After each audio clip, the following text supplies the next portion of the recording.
This is Reading the Bible with me from A to Z, a project I'm doing for myself, for my children, and for anyone who wants to listen. There's a certain power that comes with reading the Word out loud. It says in Romans 10:17 through 18, "Consequently, faith comes through hearing the message, and the message is heard through the Word about Christ." But I ask, did they not hear? Of course they did. Their voice has gone out into all the earth, their words to the ends of the world. Whoever has ears, let them hear. 2 Chronicles 8. At the end of 20 years, during which Solomon built the temple of the Lord and his own palace, Solomon rebuilt the villages that Hiram had given him, and settled Israelites in them. Solomon then went to Hamath Zobah and captured it. He also built up Tadmor in the desert and all the store cities he had built in Hamath.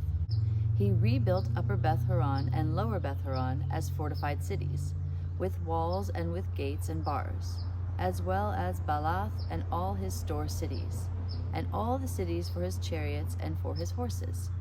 Whatever he desired to build in Jerusalem, in Lebanon, and throughout all the territory he ruled. There were still people left from the Hittites, Amorites, Perizzites, Hivites, and Jebusites.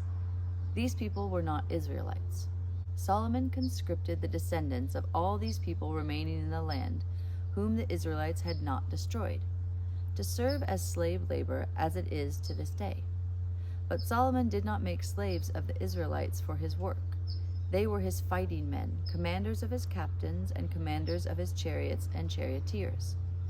They were also King Solomon's chief officials, 250 officials supervising the men.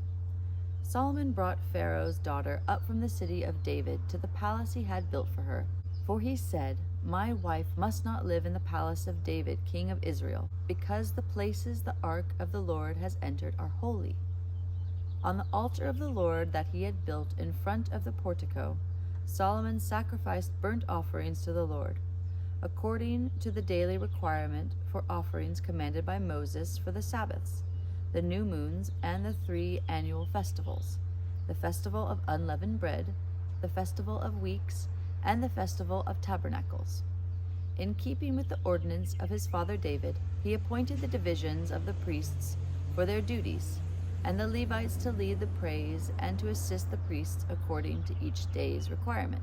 He also appointed the gatekeepers by divisions for the various gates, because this was what David, the man of God, had ordered.